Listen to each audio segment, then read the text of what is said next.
اعوذ باللہ من الشیطان الرجیم بسم اللہ الرحمن الرحیم ان اللہ وملائکتہ یصلون علی النبی یا ایہا الذین آمنوا صلوا علیہ وسلموا تسلیما اللہم صلی علی سیدنا ونبینا وشفیعنا ومولانا محمد وعلی آل محمد وبارک وسلم۔ محترم خواتین و حضرات، السلام علیکم۔ پیام صبح کے ساتھ ایک بار پھر حاضر میں ہوں آپ کا میزبان انیق احمد۔ ماہ رمضان کے حوالے سے یہ خصوصی پروگرام ہم آپ کی خدمت میں پیش کر رہے ہیں اپنے ملک کے جید علماء کے ساتھ۔ ایک موضوع ہوتا ہے، سیکھتے ہیں ان سے اور جوڑتے ہیں حالات حاضرہ سے۔ یہ موضوعات ہم نے ڈرائیو کیے ہیں، نکالے ہیں قرآن کریم سے، اور یہ ماہ مبارک یہ ہے ہی نزول قرآن کا مہینہ، شہر رمضان الذی انزل فیہ القرآن ھدی للناس۔ خواتین و حضرات، آج کا موضوع انتہائی اہم موضوعات میں سے ایک موضوع دعا۔ خواتین و حضرات، دعا مانگنا کیوں ضروری ہے؟ اللہ کو معلوم ہے کہ ہمیں کیا چاہیے، پھر بھی اللہ ہم سے کیوں کہلوانا چاہتا ہے؟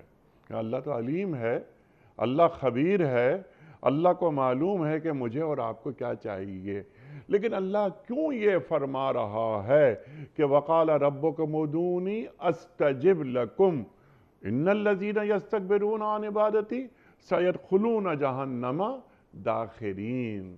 خواتین و حضرات، اللہ فرماتا ہے کہ تم مجھے پکارو، مجھ سے مانگو، دعا کرو، میں تمہاری دعا قبول کروں گا، اور جو لوگ نہیں پکاریں گے، مجھ سے دعا نہیں مانگیں گے، وہ متکبر ہیں، میں انہیں جہنم میں ڈال دوں گا۔ اللہ اکبر، اللہ اکبر۔ دعا مانگنے کے آداب کیا ہیں؟ دعا کی شرائط کیا ہیں؟ رزق حلال سے اس کا کیا تعلق ہے؟ ایک شخص بیت اللہ شریف کے پردے پکڑ کر کھڑا ہے، دعا مانگ رہا ہے، مسافر ہے، مسافروں کی دعائیں اللہ قبول کرتا ہے۔ اللہ اکبر۔ اس کی دعا قبول نہیں ہو رہی۔ ملبسہ حرام، مطعمہ حرام، مشربہ حرام، اس کا لباس حرام کا، اس کا کھانا حرام کا، اس کا پینا حرام کا، تو اللہ کیسے قبول کرے گا؟ خواتین و حضرات، بہت سارے سوالات ہم رکھیں گے اپنے عہد کے ایک جید عالم دین کی خدمت میں۔ تشریف فرما ہے محترم علامہ لیاقت حسین صاحب۔ علامہ لیاقت حسین صاحب ایک جانا مانا نام، ہمارے ملک کا مقبول اور معروف نام، علامہ لیاقت حسین صاحب۔ علامہ صاحب کو خوش آمدید کہتے ہوئے پروگرام کا آغاز اللہ تعالیٰ کے بابرکت نام سے، سورہ مومن اور آیت نمبر 60۔ اعوذ باللہ من الشیطان الرجیم بسم اللہ الرحمن الرحیم۔ وَقَالَ رَبُّكُمُ ادْعُونِي أَسْتَجِبْ لَكُمْ إِنَّ الَّذِينَ يَسْتَكْبِرُونَ عَنْ عِبَادَتِي سَيَدْخُلُونَ جَهَنَّمَ دَاخِرِينَ۔ صدق اللہ العظیم۔ تمہارا رب کہتا ہے کہ مجھے پکارو، میں تمہاری دعائیں قبول کروں گا۔ جو لوگ گھمنڈ میں آ کر میری عبادت سے منہ موڑتے ہیں، وہ ضرور ذلیل و خوار ہو کر جہنم میں داخل ہوں گے۔ خواتین و حضرات، محترم علامہ صاحب کی خدمت میں آج کے پروگرام کے حوالے سے پہلا سوال۔ علامہ صاحب، سب سے پہلے تو خوش آمدید، آپ تشریف لائے، اللہ آپ کو اچھا رکھے۔ حضرت یہ فرمائیے کہ بہت ساری آیات، بہت ساری احادیث سامنے آتی ہیں، فرمان رسول کریم صلی اللہ علیہ وآلہ وسلم، الدعاء مخ العبادہ، دعا عبادت کا مغز ہے۔ اللہ اکبر، اللہ اکبر۔ اور الدعاء هو العبادہ، دعا ہے ہی عبادت۔ ارشاد فرمائیے دعا کے معنی کیا ہیں؟ بہت شکریہ محترم انیک صاحب. الحمدللہ الذی کفا والسلام علی عبادہ الذین اصطفیٰ. اعوذ باللہ من الشیطان الرجیم. بسم اللہ الرحمن الرحیم. ادعونی استجب لکم. صدق اللہ مولانا العظیم.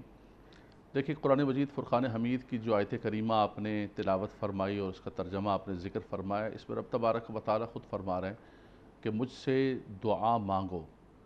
دعا کا معنی پکارنا ہے، دعا کا معنی التجا کرنا ہے، استغاثہ کرنا ہے. اور جب رب تبارک و تعالیٰ کی بارگاہ کے اندر ایک بندہ مانگتا ہے تو اپنے خالق و مالک سے مانگنے کے معنی میں اور التجا کرنے کے معنی میں ہوتا ہے. مطلق دعا کا معنی پکارنا ہوتا ہے. تو یہاں پر فرمایا کہ مجھ سے مانگو، مجھ سے دعا مانگو، میں ہی تمہاری دعاؤں کو سننے والا ہوں. اور فرمایا کہ ان الذین یستکبرون عن عبادتی سیدخلون جہنم داخرین. یہاں پر خود فرمایا کہ بے شک جو لوگ دعا نہیں مانگتے ہیں وہ تکبراً، اور فرمایا کہ وہ اللہ تبارک و تعالیٰ ان کو جہنم کے اندر داخل کرے گا. تو جیسے آپ نے ذکر فرمایا کہ دعا چونکہ خود ایک عبادت ہے، الدعاء هو العبادۃ والدعاء مخ العبادہ. مغز جو ہوتا ہے بہت چھوٹا سا ہوتا ہے. آپ ایک طویل عبادت کرتے ہیں، نوافل ادا کرتے ہیں، فرائض ادا کرتے ہیں، تلاوت کرتے ہیں، دعا بڑی مختصر سی، لیکن اس کے بغیر مکمل نہیں ہے. فرمایا کوئی بھی عبادت کرو لیکن اس کے ساتھ ساتھ رب تبارک و تعالیٰ کی بارگاہ. نماز خود ساری کی ساری دعا ہے. تلاوت خود بندہ اللہ سے التجا کر رہا ہے تلاوت کے اندر، یہ بھی ایک دعا کی طرح ہے. لیکن پھر بھی فرمایا کہ جب نماز ادا کر لو تب بھی دعا مانگو، جب حج کر لو حج سارے کا سارا دعا ہی دعا ہے، تسبیح ہی تسبیح ہے، التجا ہی التجا ہے، لبیک اللہم لبیک. لیکن فرمایا کہ پھر بھی رب تبارک و تعالیٰ سے مانگو. اور اس موقع پر خاص طور پر اللہ کے نبی صلی اللہ علیہ وسلم نے دعائیں مانگی. نماز کے بعد اللہ کے نبی صلی اللہ علیہ وسلم نے دعائیں مانگی. تو یہ دعا جو بندہ عبادت ہے، ایک تو رب تبارک و تعالیٰ جانتا ہے، جیسے آغاز میں آپ نے فرمایا وہ ہمارا خالق ہے، وہ ہمارا مالک ہے، یعلم ما فی الصدور ہے، اس نے ہر چیز کو لکھ دیا ہے. لیکن پھر بھی وہ یہ چاہتا ہے کہ میرے بندے مجھ سے مانگیں. بندے میرے ہیں اور مجھ سے نہیں مانگتے ہیں. اور انیک بھائی بڑی عجیب و غریب قسم کی چیز ہے کہ دنیا کے اندر کوئی بندہ کتنا ہی سخی سے سخی کیوں نہ ہو، اس کے پاس آپ ایک دفعہ جائیں گے، دو دفعہ جائیں گے، تین دفعہ جائیں گے، پھر وہ ناراض ہونا شروع ہو جائے گا کہ یار کتنا مانگو گے بھائی، کتنا دیں گے ہم بھائی. لیکن رب تبارک و تعالیٰ ہمارا خالق و مالک، اس کی بارگاہ سے کوئی نہ مانگے تو وہ ناراض ہوتا ہے کہ میرا بندہ ہے اور اس کو کیا ہو گیا، یہ دعا نہیں مانگ رہا. تمام مخلوق کے اندر انسانوں کا اشرف المخلوقات بنایا، انسانوں کے اندر جماعت انبیاء کرام کا دستور دیکھیں آپ، جو رب تبارک و تعالیٰ کی مخلوق میں سب سے زیادہ رب تبارک و تعالیٰ کے قریب. لیکن ان کا معاملہ یہ ہے کہ وہ بار بار رب تبارک و تعالیٰ سے مانگ رہے. حضرت زکریا علیہ السلام کی دعا کے بارے میں رب تعالیٰ نے قرآن کے اندر فرمایا ذکر رحمت ربک عبدہ زکریا اذ نادا ربہ نداء خفیہ. سبحان اللہ. بالکل تنہائی کے اندر عاجزی سے تضرعا و خفیہ رب تبارک و تعالیٰ سے مانگ رہے. فرمایا کہ اے میرے مالک و مولا، میں تیری بارگاہ سے مانگتا رہوں گا. آپ کی عمر مبارک بڑی ہو گئی تھی، 90 سال سے زیادہ ہو گئی، بلکہ 100 سال سے زیادہ ہوگی. آپ کی عالیہ کی 90 سال سے زیادہ ہو گئی. جو ایک فطرتاً اولاد ملنے کی عمر ہوتی ہے وہ عمر گزر گئی. لیکن آپ فرماتے ہیں کہ لم اکم بدعائک رب شقیہ، اے میرے مالک و مولا میں تیری بارگاہ سے کبھی ناکام نہیں ہوا ہوں، شقی نہیں ہوا ہوں. میں تیری بارگاہ کو چھوڑوں گا نہیں بلکہ تیری بارگاہ سے مانگتا رہوں گا. پھر ایک وقت وہ آیا کہ وہی محراب مریم میں کھڑے ہو کر، اس کو بھی قرآن نے ذکر فرمایا، اللہ کی بارگاہ کے اندر ذکر کی کہ ربنا آتنا من لدنک ذریۃ طیبۃ انک سمیع الدعاء. اے دعاؤں کو سننے والے میرے مالک و مولا، تو کرم فرما دے کہ اس بی بی مریم ہماری بچی کو، ان کے تو چونکہ بچی جیسی تھی، بانجی تھی، ان کے خالو تھے ان کے، تو فرمایا کہ ہماری اس بچی کو بے موسمہ پھل دے دیا تو ہمیں بھی اولاد کی صورت میں بے موسمہ پھل عطا. قرآن کہتا ہے رب تبارک و تعالیٰ. تو وہیں کھڑے ہو کر التجا کی، فنادا، وہیں سے فرشتوں آئے اور فرشتوں نے آ کے ندا دی کہ مبارک ہو تمہیں، ان اللہ یبشرک بیحییٰ بکلمۃ من اللہ وسیدہ. نام پہلے رکھ دیا گیا، نام عطا فرما دیا، سیدوں و حصوروں و نبیوں من الصالحین. فرمایا یہ ساری کی ساری خصوصیات کے ساتھ ہوگا. تو اب آپ یہ دیکھیے، اس سے پہلے یہاں پر آپ کی اجازت سے، جی، رب لا تذرنی فرداً وانت خیر الوارثین، وانت خیر الوارثین. بالکل حضرت زکریا علیہ السلام دعا مانگ رہے ہیں. بالکل. اللہ اکبر، اللہ اکبر. اللہ بڑھاپے میں اولاد دیتا ہے۔ تو دعا سے تعلق ہم جیسے معمولی آدمی کا انبیاء نے ایک تعلق جوڑے، اور وجہ وجود کائنات محمد مصطفیٰ صلی اللہ علیہ وآلہ وسلم، آپ کی دعائیں، اللہ اکبر اللہ اکبر، آپ کا استغفار، آپ تو بخشے بخشائے ہیں، پھر کیوں استغفار پڑھ رہے ہیں؟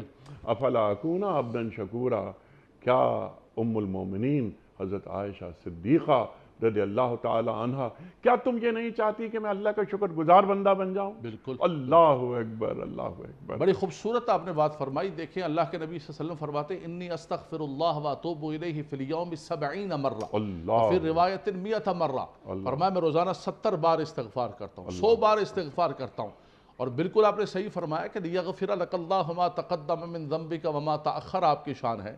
آپ کے صدقے تو آدم علیہ السلام کی توبہ قبول ہوئی، لیکن یہ تعلیم امت کے لیے ہے کہ تم نے ہمیشہ اللہ کی بارگاہ کے اندر جھک کے رہنا ہے، سبحان اللہ کی بارگاہ سے استغفار کرتے رہنا ہے، مانگتے رہنا ہے، بخشش طلب کر۔ استغفار بھی ایک دعا ہے کہ اے میرے مالک و مولا تو میری بخشش و مغفرت طلب کر، بخشش و مغفرت فرما۔ تو یہ طلب بخشش جو ہے یہ بھی ایک رب تبارک و تعالیٰ کی بارگاہ کے اندر ایک التجا اور دعا کی صورت ہے۔ تو جماعت انبیاء کرام جن سے بڑھ کر اللہ کا کوئی محبوب نہیں ہے، وہ دعائیں مانگتے رہے اور امت کو یہی سبق دیا کہ ہم نے اللہ کی بارگاہ کو کبھی بھی نہیں چھوڑنا ہے، بلکہ اللہ کی بارگاہ سے مانگتے رہنا ہے۔ میں ایک جملہ کہوں گا، نبی کریم صلی اللہ علیہ وسلم نے فرمایا کہ جو چاہتا ہے کہ رب تبارک و تعالیٰ اس کے لیے رحمتوں کے دروازوں کو کھلا رکھے، فرمایا وہ دعا کے دروازوں کو ہمیشہ کھلا رکھے، سبحان اللہ، وہ مانگتا رہے اور فرمایا جو یہ چاہتا ہے کہ مشکلات کی گھڑی کے اندر رب تبارک و تعالیٰ اس کی دعاؤں کو قبول کرے، تو وہ آسانیوں کے اندر رب تعالیٰ کی بارگاہ کے دروازہ کھٹاتا رہے۔ دروازہ اچانک کس ٹیلی فون آ گیا، بھائی خیریت تو ہے، آج کیسے یاد کر لیا بھائی؟ اور مجھے وہ کام پڑ گیا تھا، میں نے یاد کر لیا۔ بولا یار چلو مہربانی آپ کی، آپ نے یاد کیا ہے، لیکن کبھی اچھے وقتوں میں بھی یاد کر لیا کرو، کبھی خوشی کے اندر بھی یاد کر لیا کرو۔ تو ہمارا بھی یہی معاملہ ہے کہ ہم جو ہے اذا مسل انسان در دعا ربہ منیبا الیہ، جب کوئی مصیبت پہنچتی ہے تو بڑے متوجہ ہو کر جو ہے اللہ کی بارگاہ میں دعا کرتے ہیں، لیکن جب مصیبت ٹل جاتی ہے تو پھر کہتے ہیں کہ رب تبارک و تعالیٰ نے انما اوتیتہ علی علم عندی، یہ تو اللہ نے میرے علم کی وجہ سے، میری اسٹرگل کی وجہ سے، میری قابلیت کی وجہ سے مجھے عطا کیا ہے۔ فرمایا انسان کا مزاج اور انسان کی طبیعت ایسی ہوتی ہے۔ میں ایک جملہ آپ کی وساست سے کہوں گا، ہمارے ہم آپس میں شکوہ کرتے تھے، خاندان کا شکوہ کرتے ہیں کہ یار تم جو ہے نا وہ یاد نہیں رکھتے ہو ہمیں، فلاں کرتے ہو، بھول جاتے ہو، یہ کرتے ہو، فلاں کرتے ہو۔ انسان تو ایسا ہے کہ جو اپنے مالک و مولا کو بھلا بیٹھتا ہے۔ ہم کہتے ہیں فلاں میں نے احسان کیا تھا، جتلانا ہی نہیں چاہیے، احسان کر کنویں میں ڈال، ختم ہو گیا، اللہ کی بارگاہ میں جمع ہو گیا۔ لیکن تم کیا اس انسان کا شکوہ کر رہے ہو جو انسان کام ہونے کے بعد کہتا ہے کہ یہ میری اسٹرگل ہے، یہ میری محنت اور میری جد و جہد ہے۔ تو مراد یہ ہے کہ انسان کو یہ حکم دیا گیا کہ آسانیوں کے اندر بھی تم رب تبارک و تعالیٰ کا دروازہ کھٹاتے رہو، تاکہ یہ فرشتوں کو آواز مانوس لگے۔ جب مشکل کے اندر گر جاؤ تو فوراً اللہ تبارک و تعالیٰ کی بارگاہ کے اندر تمہاری آوازہ آسمانوں کی طرف بلند و بالا ہو رہا ہو۔ کیا بات ہے، سبحان اللہ سبحان اللہ سبحان اللہ۔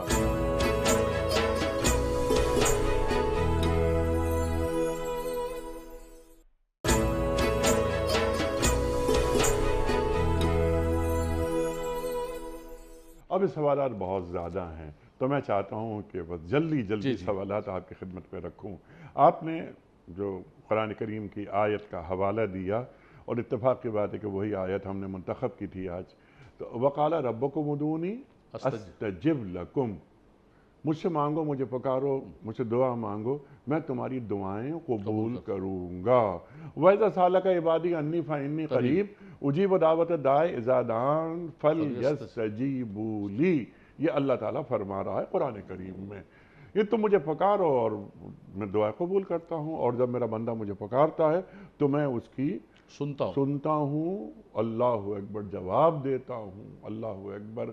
بعض مرتبہ ہم یہ دیکھتے ہیں اور کچھ افراد یہ سوال بھی کرتے ہیں کہ اللہ کا وعدہ تو یہ ہے کہ تم مجھے پکارو، میں تمہاری دعائیں قبول کروں گا، کبھی کبھی ہماری دعا قبول بھی نہیں ہوتی، اس کی کیا وجہ ہے؟ دیکھیے ایک تو یہ آیت کریمہ جو آپ نے پڑھی ہے، ایک ہلکا سا اس پہ جملہ کہوں گا۔ نبی کریم صلی اللہ علیہ وسلم کی بارگاہ کے اندر کچھ لوگوں نے سوال کیا کہ ہمارا رب کدھر ہے؟ ٹھیک، اس سے ہماری کیسے ملاقات ہوگی، ہم کیسے دیکھیں گے؟ تو رب تبارک و تعالیٰ نے جبریل علیہ السلام کو بھیجا کہ میرے محبوب میرے بندوں کو بتاؤ کہ میں ان سے دور نہیں ہوں، جی نحن اقرب الیہ من حبل الورید، ٹھیک، وَإِذَا سَأَلَكَ عِبَادِي عَنِّي فَإِنِّي قَرِيب۔ جی فرمایا وہ کیسے پائیں گے؟ فرمایا جب وہ مجھ سے سوال کریں گے، ٹھیک، دعا کریں گے، وہ مجھے اپنے قریب پائیں گے۔ سبحان اللہ۔ اب رہا یہ مسئلہ کہ دعا کی قبولیت کیوں نہیں ہوتی ہے؟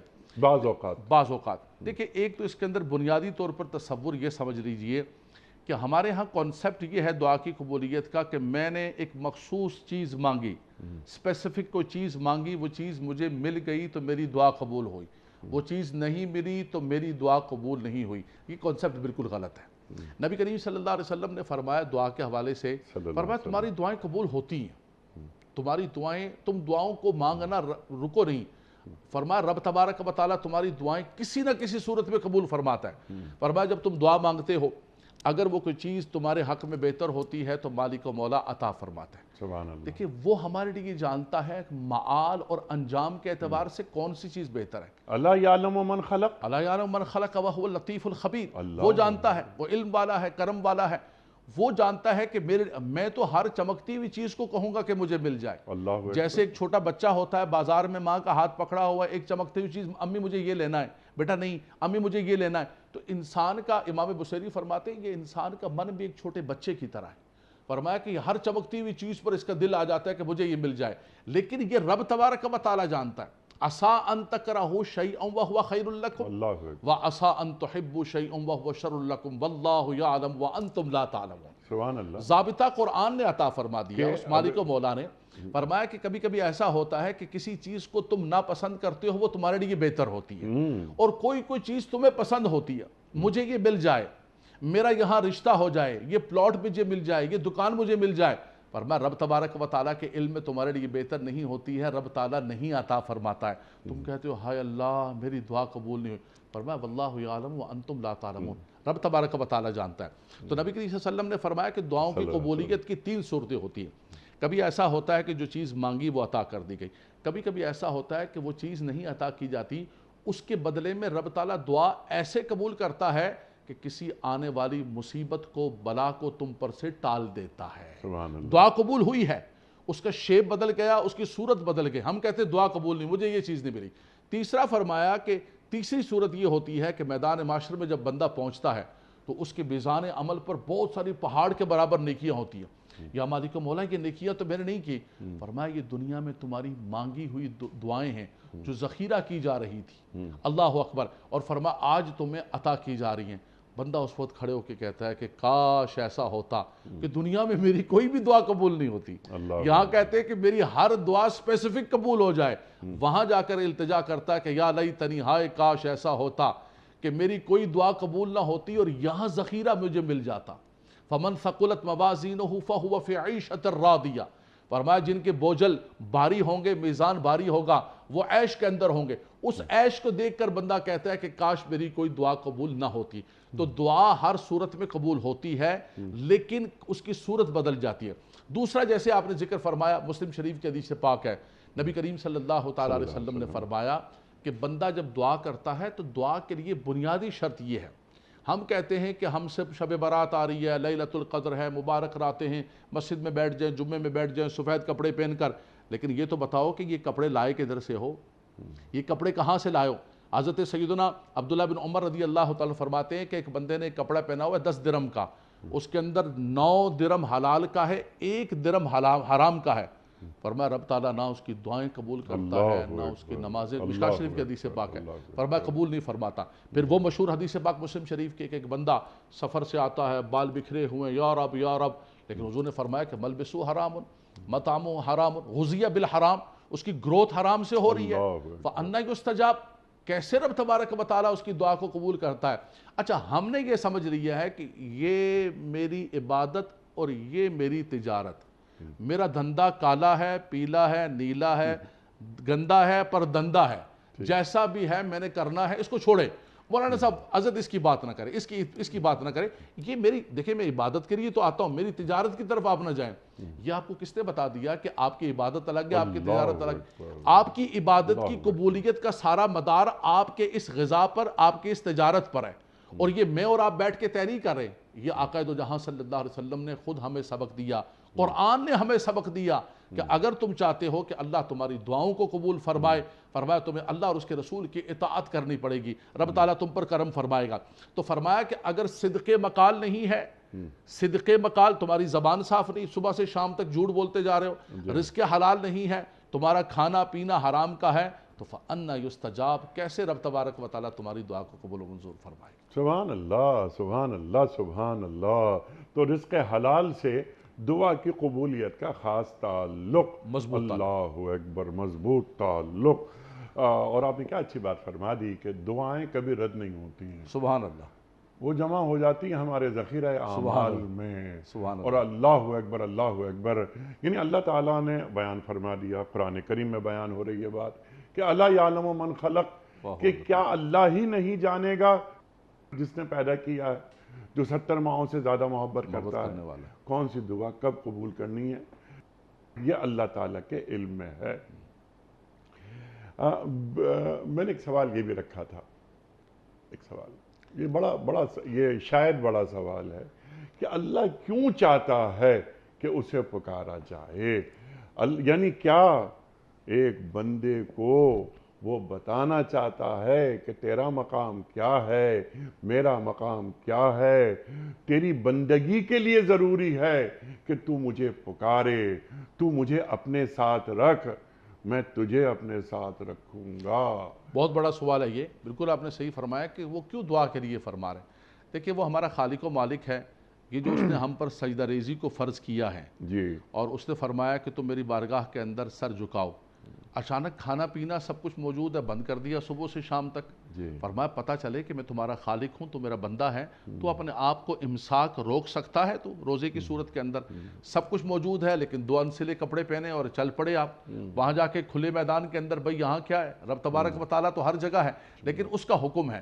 انہی تمام من جملہ عبادات میں سے ایک عبادت الدعاء هو العبادت، جی ہاں، اور دعا جو ہے وہ رب تبارک و تعالیٰ کی بارگاہ کے اندر بندے کی ایک عاجزی ہے، انکساری ہے، بندے کا ایک اظہار عجز ہے کہ اے میرے مالک و مولا، میں کچھ بھی نہیں ہوں، سب کچھ تیری بارگاہ کے اندر ہے۔ قل اللہم، قرآن کے اندر خود دعائیں نا، قل اللہم مالک الملک تؤتی الملک من تشاء، اے خدا تو عطا کرنے والا ہے سب کچھ۔ تو یہ بنیادی وجہ یہ ہے کہ اس خالق کی خالقیت اور ربوبیت کا پتہ چلے، اور ہماری بندگی کا اور عبادت کا پتہ چلے کہ ہم بندے ہیں، وہ ہمارا خالق ہے۔ سبحان اللہ، سبحان اللہ، سبحان اللہ، ہم بندے ہیں، عبد ہیں، یعنی عبد غلام ہیں، سبحان اللہ، اور یہ غلامی ہماری 24 گھنٹے کی ہے۔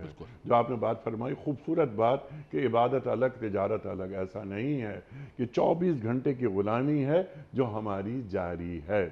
اچھا علامہ صاحب، آپ یہ بھی فرمائیے، ہم آپ سے سیکھیں گے کہ تقدیر میں چیزیں لکھ دی گئی ہیں ہماری، ہے نا، اور وہ تقدیر مبرم ہے، تقدیر معلق ہے، وغیرہ وغیرہ۔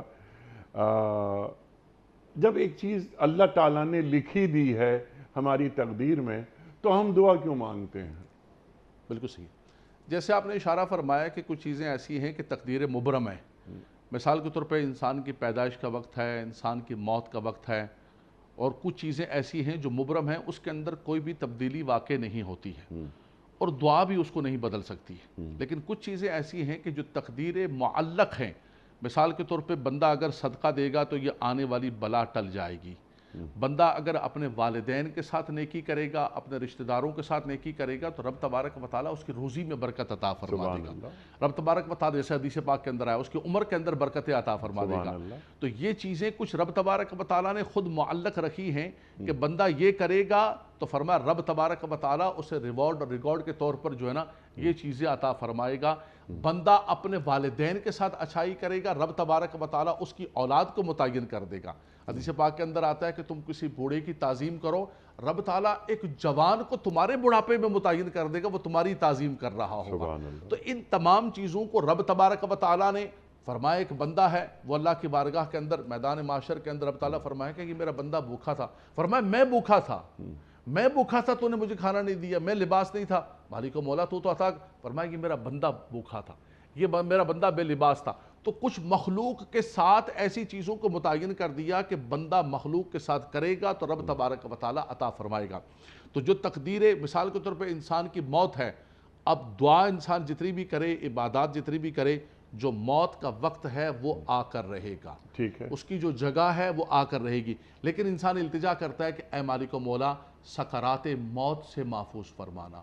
بڑھاپے کے اندر جو انسان کا عاجز ہو جانا ہے اور ارذل عمر ہے، اللہم انی اعوذ بک من ارذل العمر، خدایا اس سے محفوظ فرمانا.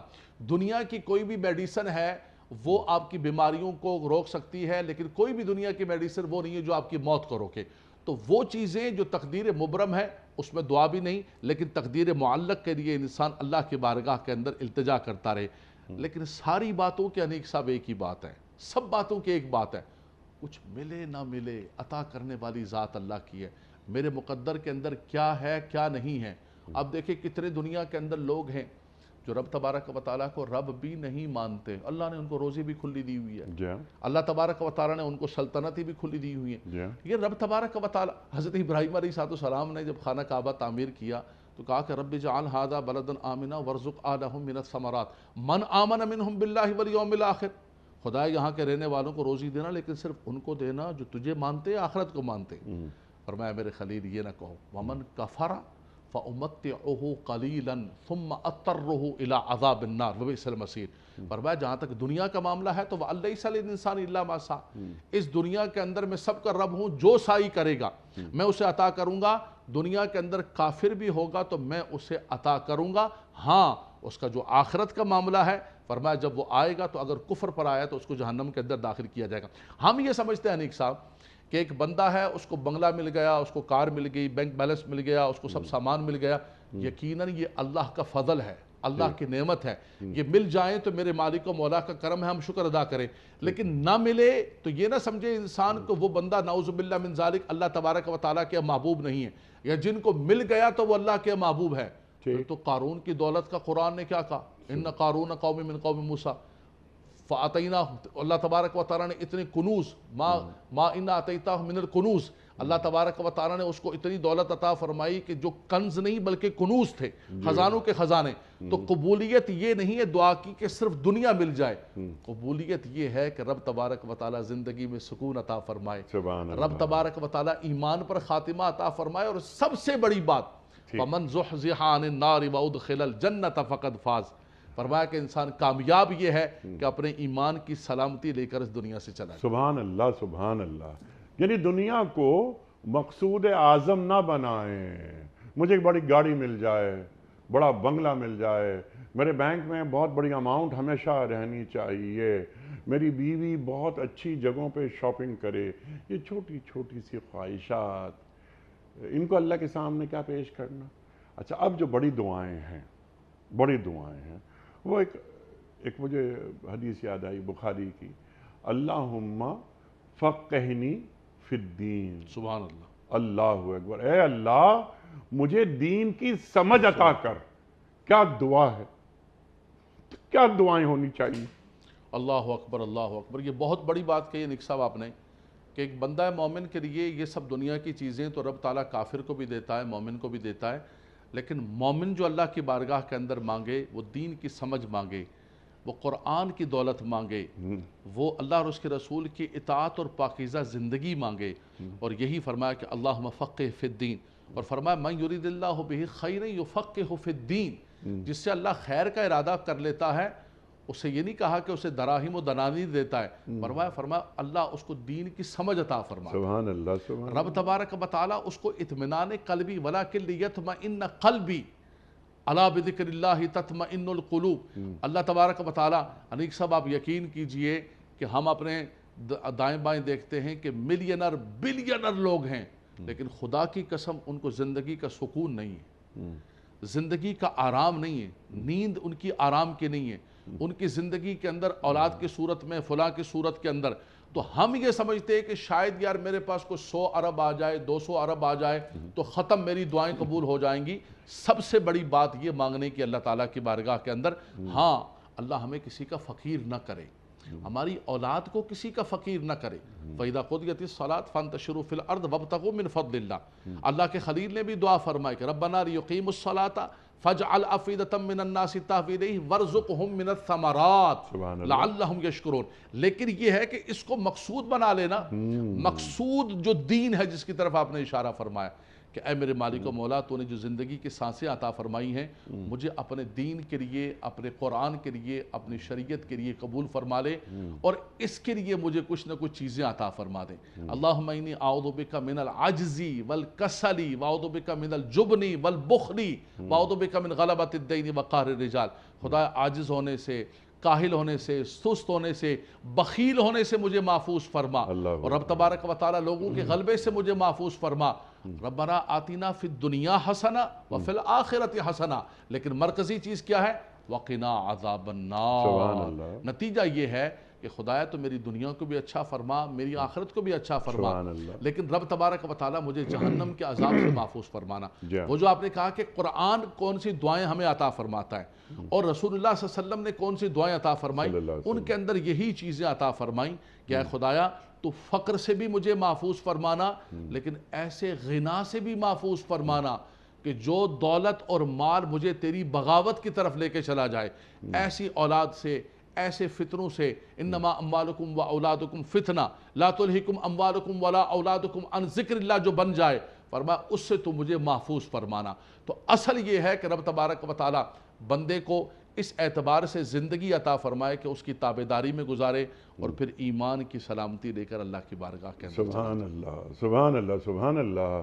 بہترین گاڑی ہو، بہترین مکان ہو، بالکل ثروت میں آدمی رہے، اہل ثروت میں اس کا شمار ہو، لیکن اس میں کوئی تکبر نہ ہو، عجز ہو اور انکسار ہو کہ میں جھکا ہوا بندہ ہوں اور اے اللہ یہ نعمت تو نے مجھ پر ان کا نزول کیا ہے.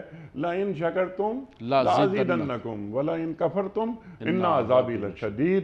تو میری نعمتوں میں اضافہ کرتا رہے تاکہ میں اپنی اس دولت، اس مال سے جو خدائی کنبہ ہے اس کی مدد کرتا رہوں.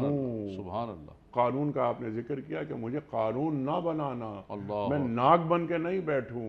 یہ دولت جو کچھ رب کا ہے وہ سب کا ہے، تو انسانیت کو بانٹتا رہوں.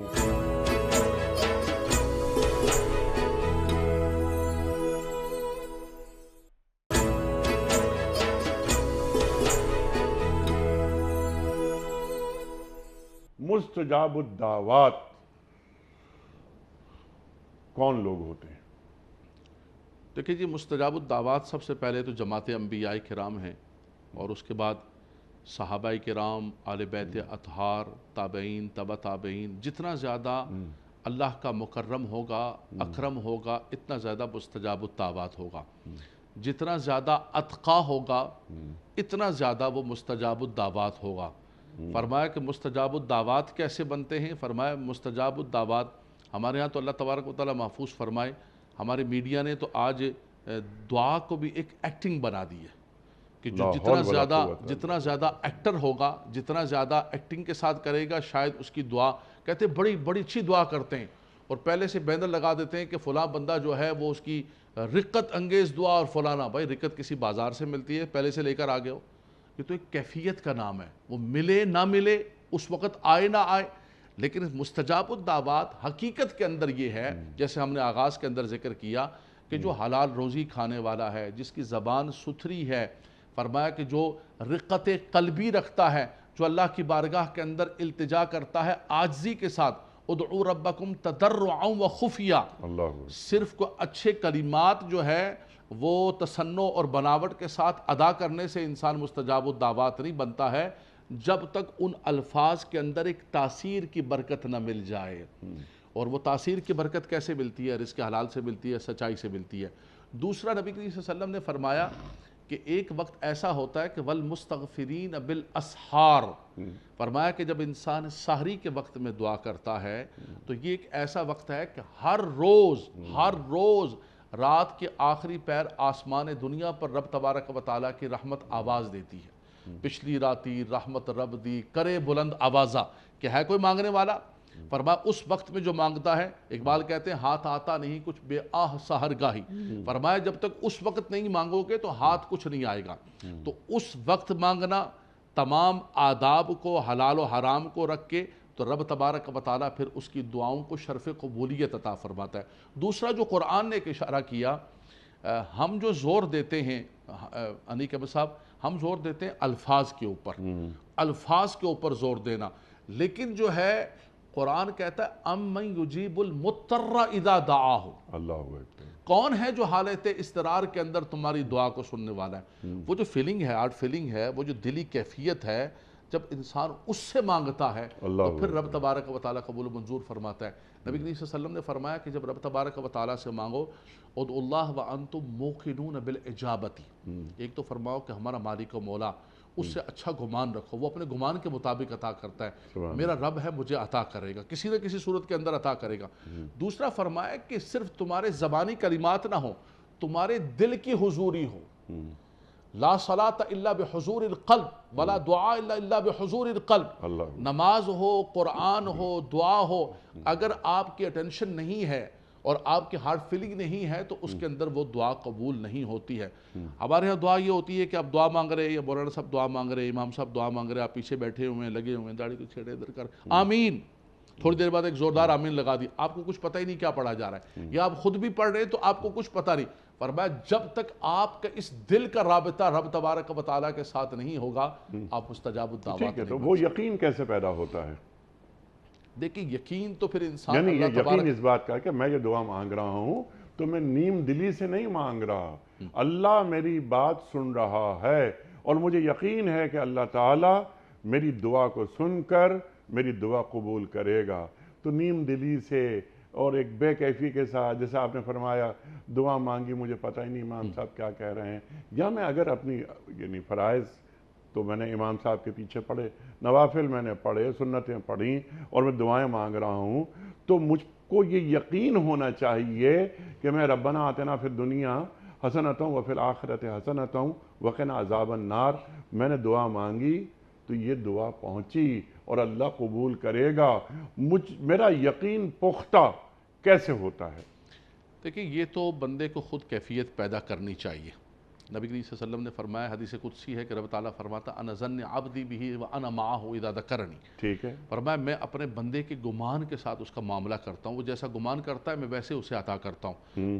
وبالآخرۃ ہم یوقنون، ہمیں خود ایک یقین کی کیفیت پیدا کرنی پڑے گی، اور اس کے لیے انسان یہی کہے کہ میں اپنے رب، اپنے خالق و مالک کی بارگاہ کے اندر بیٹھا ہوا ہوں، ہر چیز سے اپنی توجہات کو ہٹا کر، اور بالکل جیسے میں نے ذکر کیا کہ ایک دلی کیفیت کے ساتھ جب انسان مانگے گا، اور پھر یہ ہے ایک چیز ہے کہ انسان کو محسوس بھی ہوگا جب اس طبیعت کی انسان عبادت کرتا ہے یا دعا مانگتا ہے یا قرآن پڑھتا ہے، آپ یقین کیجئے کہ محسوس ہو جاتا ہے کہ ہاں مزہ آ گیا، آج لگتا ہے کہ لو لگ گئی ہے، آج لگتا ہے کہ دل کی کیفیت، اور کبھی کبھی اس کی آنکھوں کے اندر نمی آ جاتی ہے۔ لیکن عوام الناس کے لیے میں ایک جملہ کہوں گا، یہ تو ہم ایک آداب ذکر کر رہے ہیں، ایک اعلیٰ درجہ ذکر کر رہے ہیں، عوام کہیں یہ نہ سمجھ بیٹھے کہ یار اگر ہماری حضور قلبی نہیں ہے تو ہم نماز ہی نہ پڑھیں، ہم قرآن ہی نہ پڑھیں، ہم دعا ہی نہ مانگیں۔ نہیں، آپ نے کرتے رہنا ہے، ٹھیک ہے جی۔ آپ فرمایا کہ ان الصلاۃ تنہی عن الفحشاء والمنکر، نماز بے حیائی سے روکتی ہے، بہت سارے لوگ بے حیائی بھی کر رہے ہیں، نماز بھی پڑھ رہے ہیں۔ اب بندہ کہے کہ بے حیائی تو نہیں چھوٹ رہی، میں نماز کو چھوڑ دوں، ایسا نہیں ہے، آپ بے حیائی کو چھوڑنا شروع کریں، نماز پر مستقیم ہو جائیں اور آداب کا پورا خیال رکھیں۔ اسی طرح دعا ہے، اگر ہمیں وہ کیفیت، وہ کمال نہیں بھی ہو رہا ہے تو ہم دعا کو چھوڑیں گے نہیں، دعا کرتے رہیں گے اور اس کیفیت کو حاصل کرتے رہیں گے۔ ایک دن وہ سکینہ اور وہ اطمینان آپ کے دل پر نازل ہوگا، اور اس کو آپ محسوس کریں گے جب آپ کا دل اور آپ کی کیفیت اور آپ کی آنکھوں کی نمی بتا رہی ہے۔ سبحان اللہ، منازل طے ہوتی رہتی ہیں، وہ سکینت پیدا ہوتی ہے، اور یہ کہ میں اپنے بندے کے لیے اس کے گمان جیسا ہوں، جو آپ نے بات فرمائی۔ مولا علی کرم اللہ وجہہ کا ایک قول یاد آیا مجھے دعا کے حوالے سے، اللہ اکبر۔ آپ فرماتے ہیں کہ میں دعا مانگتا ہوں، جب میری دعا قبول ہو جاتی ہے تو مجھے خوشی ہوتی ہے کہ میری مرضی پوری ہو گئی، سبحان اللہ۔ اور میں دعا مانگتا ہوں اور بعض اوقات وہ قبول نہیں ہوتی تو مجھے زیادہ خوشی ہوتی ہے کہ اے اللہ تیری مرضی پوری ہو گئی. واہ واہ واہ واہ. اللہ اکبر اللہ اکبر اللہ اکبر. تو یہ جو یقین کے جو مراحل ہیں علامہ صاحب، یہ طے کیسے کیے جاتے ہیں؟ سجدے میں آدمی مکمل سپردگی، ٹوٹل سبمیشن، کہ اے اللہ تیری بار سجدہ کرو اور میرے قریب آ جاؤ. میں نے آیت نہیں پڑھی کہ سجدہ واجب ہو جاتا ہے. اللہ اکبر. تو وہ سجدہ، کیا وہ سجدہ جو اللہ کو مطلوب ہے مجھ سے، کیا میں نے وہ سجدہ اپنی پوری زندگی میں کوئی ایک ایسا سجدہ بھی ادا کیا ہے؟ اللہ اکبر اللہ اکبر. نبی کریم صلی اللہ علیہ وسلم نے فرمایا اقرب الی اللہ وہو ساجد. بندہ جب سجدے کی حالت میں ہوتا ہے تو سب سے زیادہ اللہ کے قریب ہوتا ہے. نماز کے اندر ہی بندہ اللہ کے قریب، لیکن جب سجدے میں گر جاتا ہے، جیسے آپ نے کہا کہ وہ اپنی کمال عاجزی اور انکساری کا اظہار کرتا ہے کہ خدایا یہ میری بظاہر دنیا کے اندر ایک عزت کی نشانی ہے، یہ میں زمین پر رکھ کر سبحان اور یہ ربی زمین الاعلیٰ. پہ نہیں رکھ رہا، میں تیرے قدموں میں رکھ رہا ہوں. اللہ اکبر اللہ اکبر اللہ اکبر. تو انسان ایک عاجزی انکساری کے کمال پر ہوتا ہے. اور پھر نبی کریم صلی اللہ علیہ وسلم نے فرمایا کہ جب میں سجدہ کرتا ہوں تو میرا روح بھی سجدہ کرتا ہے، میرا جسم بھی سجدہ کرتا ہے، میں ہر چیز کے ساتھ جو ہے مالک و مولا. ان صلاتی و نسکی و محیای و مماتی للہ رب العالمین، التحیات للہ والصلوات والطیبات، ساری چیزیں تیری بارگاہ کے اندر پیش کر رہا ہوں اور تیری بارگاہ کے اندر سپرد کر رہا ہوں. یہ سپردگی، خود سپردگی کی جو کیفیت ہوتی ہے، آپ یقین کریں یہیں سے رب تبارک و تعالیٰ اس بندے کو کمال اور عروج عطا فرماتا ہے. وہ جتنا زیادہ گرتا ہے، جتنی زیادہ عاجزی انکساری اختیار کرتا ہے، وہ کیفیت بنتی ہے.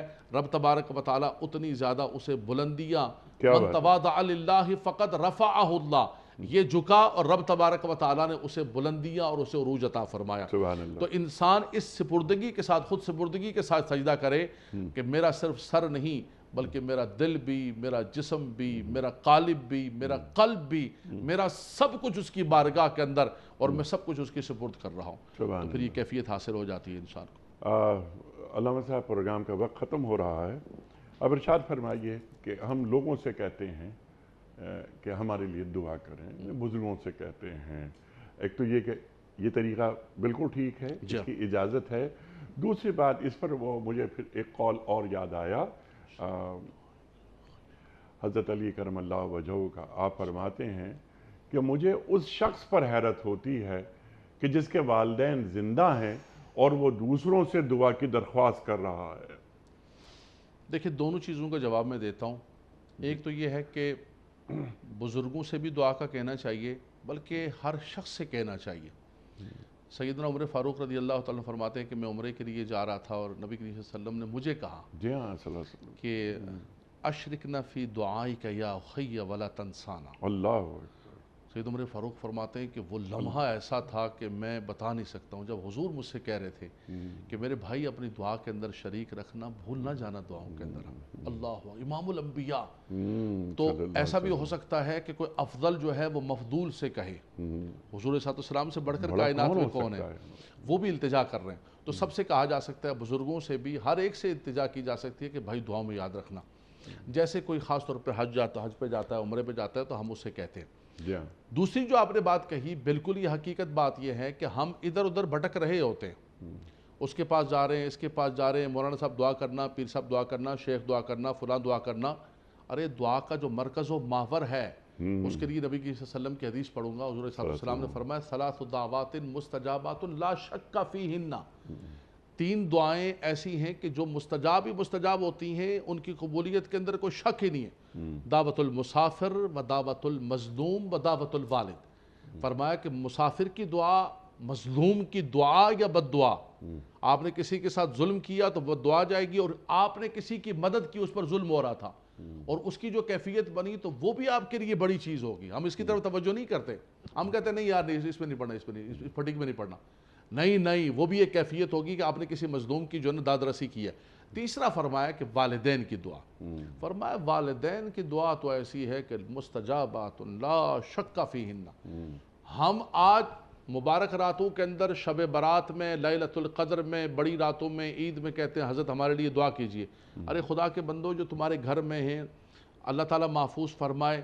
کوئی ماں باپ کے ساتھ بدتمیزی کے الفاظ استعمال کر رہا ہے، سنیے گا حدیث پاک کے اندر آتا ہے کہ کتنی بھی بڑی سے بڑی رات کیوں نہ ہو، رحمتوں کا نزول کیوں نہ ہو رہا ہو، لیلۃ القدر کے اندر تنزل الملائکۃ والروح فیہا، فرمایا کوئی دعا تمہاری قبول نہیں ہوگی بلکہ مومنین کی دعاؤں میں حصہ نہیں ہوگا اگر تم اپنے والدین کو گھر کے اندر بدتمیزی کر کے آئے، ان کو ناراض کر کے آئے، ان کے نافرمان ہوئے۔ اللہ اکبر۔ تو یہ تو اتنا بڑا مسئلہ ہے، اتنا بڑا مسئلہ معاشرے نے خراب کیا ہوا ہے کہ ہم ہر جگہ پر بھاگ رہے ہیں، اور جو ہمارے اصل مرشد ہیں، جو ارشاد کا مرکز و محور ہے، جو دعاؤں کی قبولیت ہے، وہ میری ماں ہے، میرا باپ ہے، ہم ان سے دعائیں لینے کے لیے تیار نہیں ہیں، ان کی خدمت کر کے۔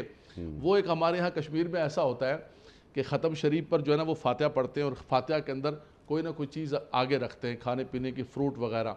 تو ہمارے سادے لوگ دیہاتی جو ہے نا وہ کہتے ہیں میری ماں کو یہ والا پھل پسند تھا، یہ پھل رکھو، یہ پسند تھا۔ تو وہ کسی نے لکھا کہ کاش یہ زندگی کے اندر تو اپنی ماں کو کھلا لیتا، آج تو یہ رکھ رہا ہے، جمع کر رہا ہے، زندگی کے اندر تو ان کو کھلا لیتا اور ان کے من کی دعا نکل جا بیٹا تو کامیاب ہو جائے۔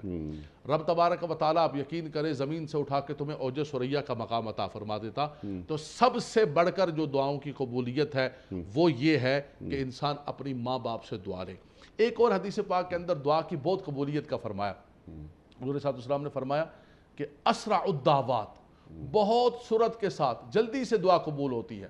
فرمایا وہ دعا یہ ہے کہ بظاہر غائب غائب اخی، فرمایا مختلف الفاظ ہیں، فرمایا کہ کوئی اپنے بھائی کے لیے اس کی غیر موجودگی کے اندر دعا کرتا ہے۔ ایک تو سامنے دعا ہے، سامنے دعا کے اندر ریا بھی ہو سکتی ہے، خوشامد بھی ہو سکتی ہے۔ جب آپ تنہائی کے اندر دعا کریں گے، انیق احمد صاحب موجود نہیں ہے، سفر پر گئے ہوئے ہیں، پیچھے سے ان کے لیے ہاتھ اٹھ رہے ہیں یا ہمارے لیے ہاتھ اٹھ رہے ہیں، اس کے اندر نہ کوئی ریا ہے، نہ کوئی خوشامد ہے، نہ کوئی دکھلاوا ہے، نہ کوئی بناوٹ ہے۔ فرمایا وہ دعا سب سے زیادہ اسرع الدعوات کہ انسان اپنے بھائی کے لیے اس کی غیر موجودگی کے اندر دعا کرتا ہے، یہ دعا بھی سب سے زیادہ مستجاب مقبول ہوتی ہے۔ سبحان اللہ، سبحان اللہ۔